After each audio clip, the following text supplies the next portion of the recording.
Hey, what's up, everybody? It's Aaron from Once Ready. Got some special content for you. So, along with branching out and talking about stuff, just not A&F specific, just not AFSPECWAR specific, just not special tactics specific, we want to start branching out and talking to some of those people that we made good friendships with in our lives that could help you guys out, that may come from a different perspective. And who other than the man, the myth, the legend, Paul Alcoby. What's up, man? What's going on, man? Thanks for having me.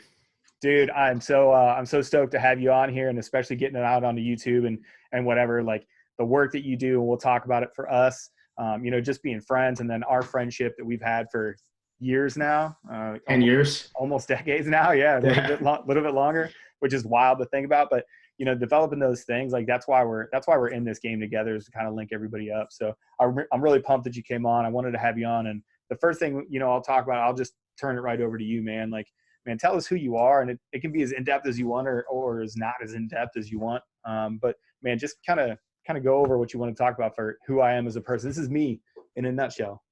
All right. So, yeah, I guess I'm on here because Aaron and I became good friends probably about a decade ago. Like many of you listening to this, I was actually aspiring to be in the military in special operations when I met Aaron. We actually ended up starting a selection prep Facebook group together, which some of you might be in. Holler, what up? Yeah. I did not end up actually being in SOF in an operational capacity. I did end up in a support component later on in my Air Force career. I separated from the Air Force 2016 and started contracting.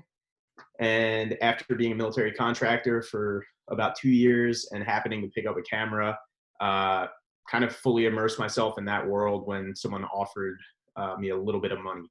And ever since then, hey man, $20 is $20. I can make exactly. Content. What's up? Yeah. So ever since then, I have basically been creating content full time. And here we are, 2020, just freelance content creator, photography, videography, and a lot of digital marketing stuff as well. Man, you wrapped up a storied career spanning decades, at least as far as you and I are concerned, in a very succinct package. So I'll give it to you. That was good.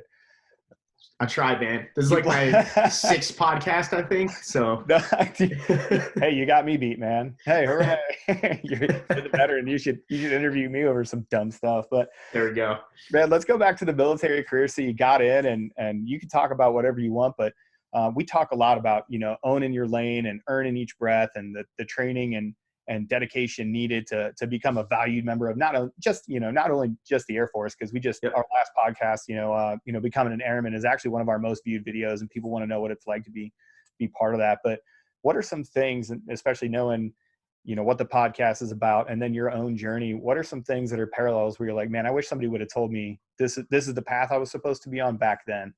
Yeah. So one of the biggest things I'll say, I joined the Air Force for combat control. Aaron and I spoke significantly.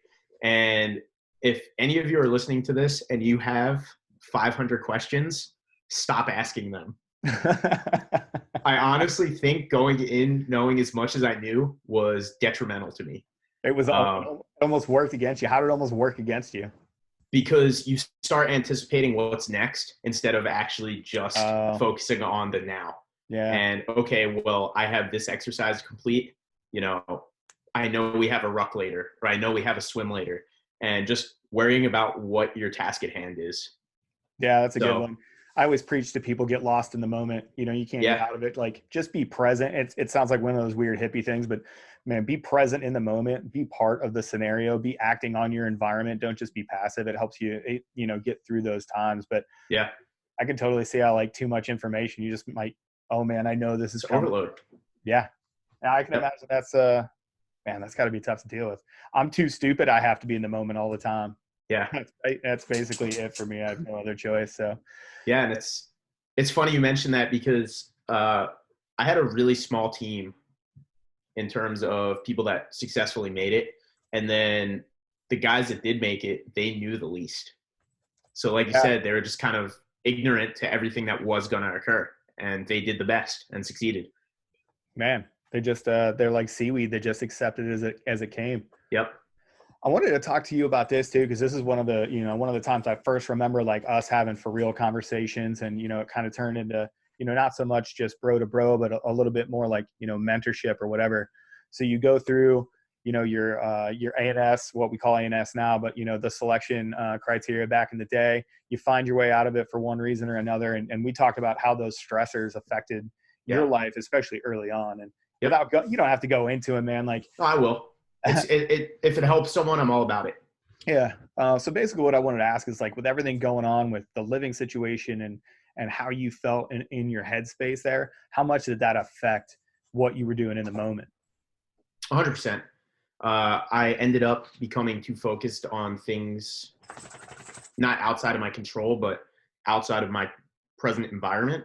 And unfortunately, at the time, my mom had some health issues, and I had an outside influencer that I presumed was a good friend and mentor that, unfortunately, it ended up getting in my head.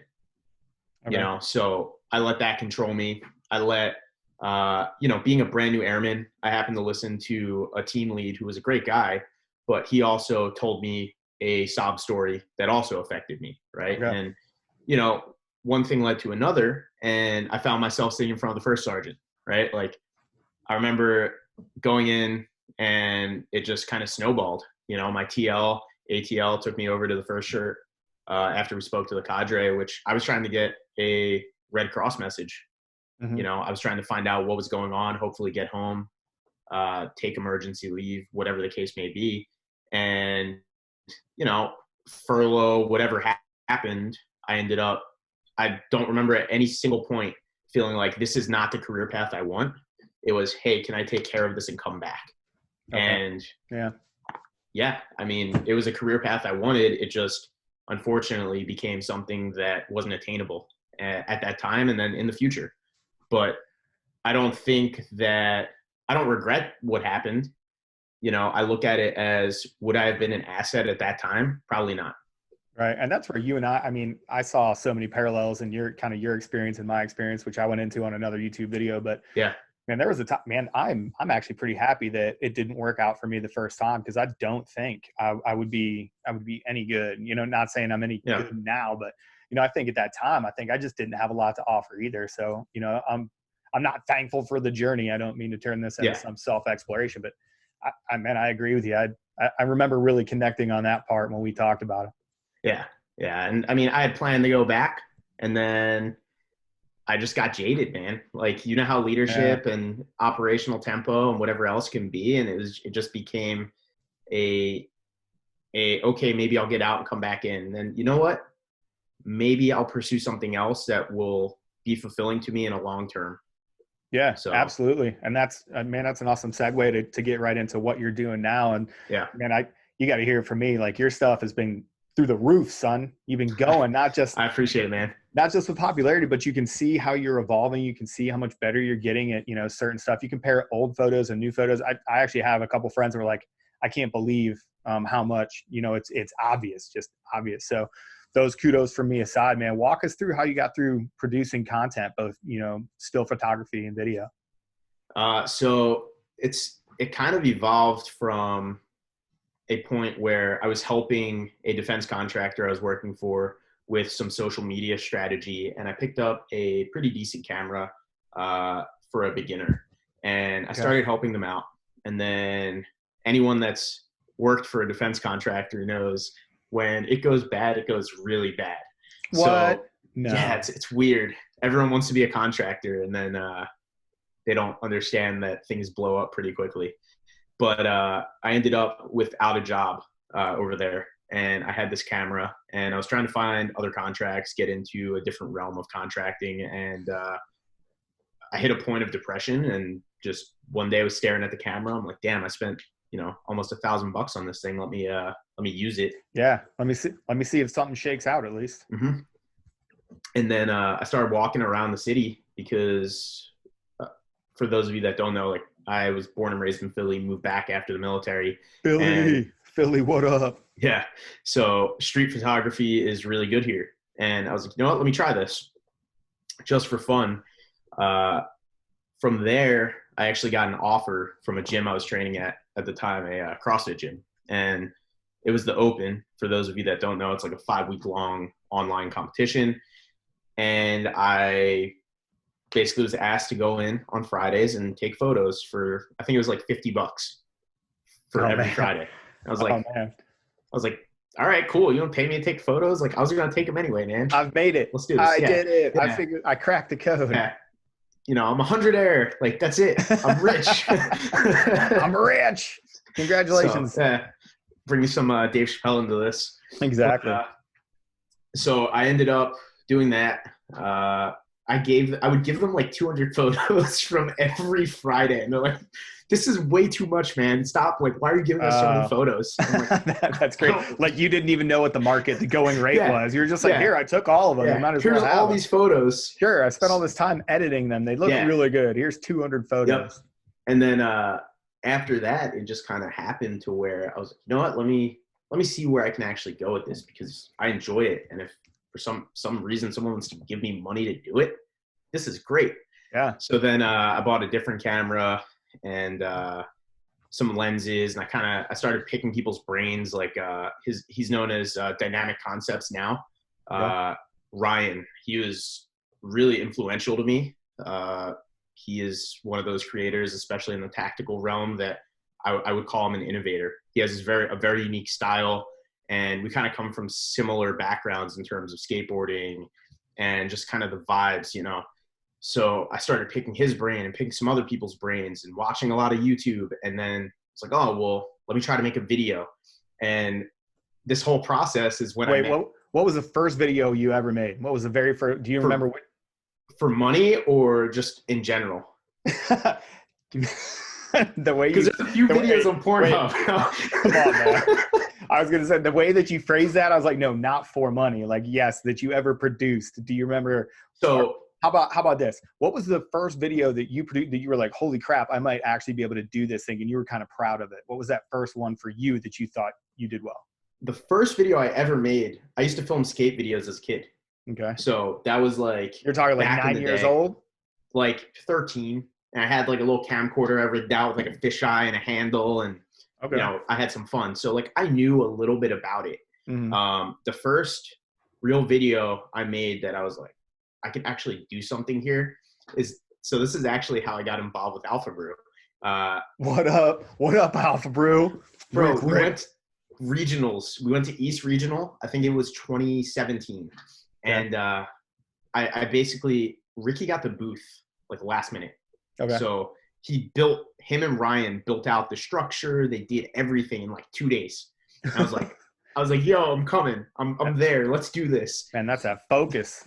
So I drive up to Albany, New York from Philly, and I get up there, and I'm sleeping on this couch in this person's house, and there's this crazy ass cat, and these, you know, just like everything that could be weird was weird. Right. Just a wild story. Yeah. Like everything keeps happening, and you're just like, I know how this is going.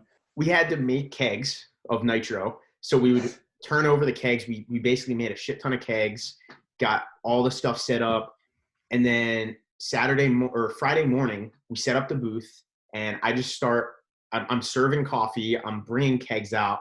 And I'm also every like half hour, I would go get on my camera. I'd be like, just slinging coffee. Take some photos. And then at night we would get back, we would prep the coffee. I would get all my files onto my computer, and I would start editing. And I think I slept probably 3.5, 4 hours the entire weekend.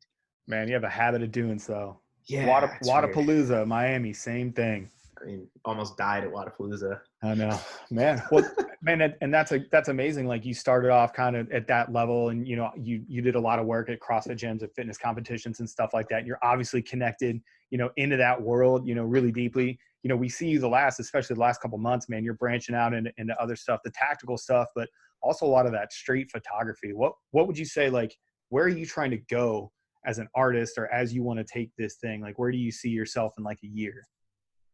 So ultimately, I love marketing and being able to help brands grow. But ultimately as a creator, I want to just be able to put out content, whether it's photo or video, that is able to somehow impact someone's life in a positive way, right? So whether it was For instance, the documentary I did on Rory, which is Yeah, Love Your Fate. I couldn't wait to bring Rory up, man. Like that was fantastic. I can't believe, you can talk about it being accepted at the festival or whatever, but man, I'll tell you care what. About that. Well, dude, I have never seen, I've never seen such a positive response so immediately. And, from the people that, you and Rory putting that stuff out, from the people that were involved in it, man, it was just an awesome project. Well, aside from all that, man, and you brought up the festival, which we submitted to a film festival, weren't accepted. But in my opinion, that film succeeded in more of a light than I could have ever expected, because when we released it about a day and a half later, and I still have the text from Rory, someone messaged him and they were like, hey, I was actually going to take my life today, and I watched your film and I'm not going to. And to me, that was it. Like, I was like, you know what? Like, I don't care about money. I don't care about film festivals. This one person that we know of said that made me change my perspective. Yeah. And I wasn't going to commit suicide. And that to me was it. So if I can somehow influence someone, even if it's, oh, maybe I'll go to the gym today, or, oh, maybe I will pursue the job I want or the career path, or I'll go talk to that girl or guy or whatever. Right. Like, that to me is a win. Go shoot your shot, homie. Yeah, go shoot that shot. That's a win to me. So that's where my head's at in it. And, I try to chase experiences rather than income. And I think, obviously I need finances to do this. Yeah. It's in the world, homie. You can't trade your photos for flour like in the olden days.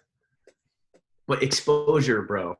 That's the other thing. People are like, yo, man, let me give you this exposure. Other than exposure, because your I love, it's well documented. I know enough to impersonate a photographer or a content creator at a bar, and somebody wouldn't be able to tell the difference. They'd be like, yeah, then this guy brought me up and he was like, I'm not going to pay you, but I mean, you'll get the exposure of our page, dog. Like, I stole it from your stories. Hilarious. Other than, what's the other like drawbacks to being a content creator? Is there one thing that you're like, the light is never right and it's really important and it always pisses me off? Like, what was one thing that you couldn't have forecasted, but now you're like, oh, it's kind of like a drawback? You can't control other people. So you can't? No, it's weird. It's like you can't have expectations of them to actually do what you want them to do. So I mean, stuff doesn't go right. I can go shoot with someone and they're gonna, I don't know, take phone calls or not be focused, or they had a bad night and fought with their spouse and they're just not focused on what we're doing. Yeah. And unfortunately that happens. And I've had times where I try to be understanding, and I've actually, one time I legit was like, yo, like, let's wrap this up and hit me up when you can do this again and we'll do it right. Yeah. Like, life happens, everybody gets it, but yeah. And then just, I mean, people it's sad to say, but there's that people think that you just click a button and stuff magically happens. Yeah. So that you can't control that though. So to them it's, oh, well, I own your raw footage, or I own this, or you're going to do this for me. It's like, oh, I'm not. Look at the contract. It doesn't say anything about that. Right. So just stuff like that. I mean, it's not, I've never had a time where I've been like, I don't want to do this. So that's the drawbacks are pretty minimal. Man, that's crazy. That's so good to hear. And, it's just good to see that, you've got that clarity of vision and that you're moving forward. You're doing stuff that you actually like. And a lot of our listeners out there, I guess, in podcast landia or whatever it's called, or on the YouTube channel, like, they hear a lot of themselves like, hey, I want to be this because I think I'm going to have that level of satisfaction. And your journey is completely non-standard from, knowing each other but long before the military and before you got in, and, seeing you go through all those different stages of life, man. It's just one of those wild things, but it's all for the same end state. I want to be happy at the end of the day doing what I love and what I'm excited and what I'm passionate about, which, you obviously are. So, man, I'm glad you found that. Yeah. And I mean, that's not to say there weren't road bumps. or speed bumps rather. But yeah, Yeah, road bumps. No, road bumps. Believe me, of all the dumb stuff that we say and the things that we call wrong on this podcast and Yeah. on this channel, dude, you're fine. You're fine with road bumps. Perfect. Yeah. So you hit those road bumps. Yeah, we're gonna call them road bumps from now on. But yeah, so I mean, anyone listening, like, I know you guys had the Becoming an Airman episode, but people are gonna hit those speed bumps regardless, whether it's going into SOF or just you're trying to be an athlete, you're trying to get a certain career path, you want to be a lawyer, you fail the bar, whatever it is, and you're gonna get thrown in a different trajectory. Like for me, I became a medic in the Air Force. Did I want to be a medic? Not really. And I mean, Aaron can attest to this. We talked about this before I joined, because I'm like, oh, should I go PJ or should I go combat control? And I was like, I want to go combat control. This seems way cooler to me. They're like, do it, bro. Got him. Got him. And then next thing I know, I find myself trying to get a TAC-P contract because the Air Force had a furlough. So they were trying to kick everyone out. So everyone else that was on my team got kicked out of the Air Force. For whatever reason, I busted my ass. And you remember the ATAF squadron, I'm sure. Oh, yeah. Yeah. I was at ATAF, and I would bust my ass daily. I would go do all these stupid details, whatever, and the NCOs liked me. So I ended up in front of the wing commander at ATC and the chief. And they're like, hey, we're going to let you stay in, but it's needs of the Air Force. Oh, good. Like, that sounds great. What is it?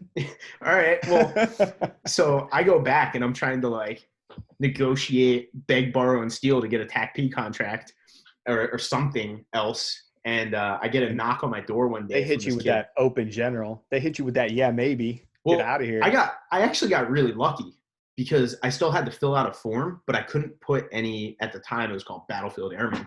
I couldn't put those BA slots on. It was just open general type stuff. So these are the jobs you have available, list whatever. Sure. So I was like looking at the paper, and I'm like, I'd heard one of the guys I knew was like, yeah, man, our dorms over at Fort Sam are dope. Like, we have, all these girls. And I'm like, aerospace medical. Great. Not knowing what it was. I'm like, oh, they must fly. Great decision making. I take back all the good things that I've said so far in this entire engagement. Oh, hold on. So, I mean, let's look at this. Come on, man. So I get a knock at my door at Medina, and this dude's like, hey, man, I hate you. You got medical. I'm like, well, like, what are you? And he said, like, he was like a load master or something. I'm like, dude, I'll switch with you. Can we switch? Yeah, like, right? What's up? Yeah. And I go and try to get out of this, and they're like, nah, here's your orders. Go to Fort Sam. So Loadmaster is a pretty sweet gig, man. I don't have anything bad to say about it. I would have loved that. Yeah. Fly all over. One of my best friends in Germany was a loadmaster. Yeah. Instead, here you go to medical, aerospace med tech school. Imagine. So I get over there, and I had another SOT. He was a CCS dude that got washed back, and he drove me over. And I show up, and I walk in, and they're just like, what the hell are you? And they're like, they see I had a stencil shirt on. They're like, you can't have that shirt. First thing someone said to me, I walked in the door. They had one of the I guess, like, she was a SOT for medical or something. She's like, you can't have that patch on your backpack. Okay. Wow. All right. Hi, sorry. My name's Paul. Can I have a room? Yeah. So, I mean, the tech school there was pretty rough. Luckily, we were like with the Navy and stuff, and I made friends with them. And, it was not an easy tech school by any means. Like, I almost got washed back. Like, skills. It's not a joke. Like, they're taking you from no medical knowledge at all to really an EMT basic plus that can run like clinical work as well. Yeah. Yep. And the nursing portion. Yeah. But, I don't regret it. And I will say this, for anyone that's listening to this, whether you might have washed out or whatever happened, you can focus on, like they've talked about, being good airmen, which I didn't do by any means. But I will say that although my intended career path didn't pan out, I wouldn't be where I am without having hit those speed bumps, road bumps, whatever you want to call them. And from there, I ended up in Germany working at Landstuhl, which, I mean, you've been to Landstuhl, you know, and I can honestly say that I was able to impact people on a daily basis there. So to me, that's the biggest thing. I was able to actually help people.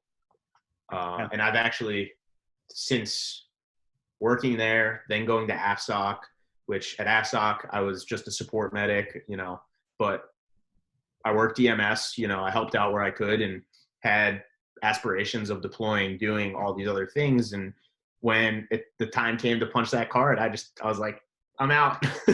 But I'm go. You know, while I was in Landstuhl, that was a really big experience of growth for me, because I actually got put in leadership roles and I worked for the Army, and on a daily basis, whether I was working on pediatric patients or, you know, guys and girls wounded downrange, or even like Ebola patients, you know, stuff like that. Yeah. It's like, those were stressful situations. And those were situations that I was able to use to really build my life out now and kind of forged who I am now. So to those of you listening, whether you end up being unfortunately a maintainer or a cop or whatever you are in the Air Force or whatever other branch, I mean, you can use those experiences to better yourself for when you do go back to being an operator, or you do go down a different path. Yeah. That was long-winded, I know. No, it's good, because I'll tell you what, that sounds like a perfect place to end, man. Like, I just want to thank you for your time. I want to thank you for everything that you've done. Your story from soup to nuts is straight ridiculous. Nuts. It's from soup to nuts, from beginning to end. You know what I'm saying? That was the third time I've heard that this week, by the way.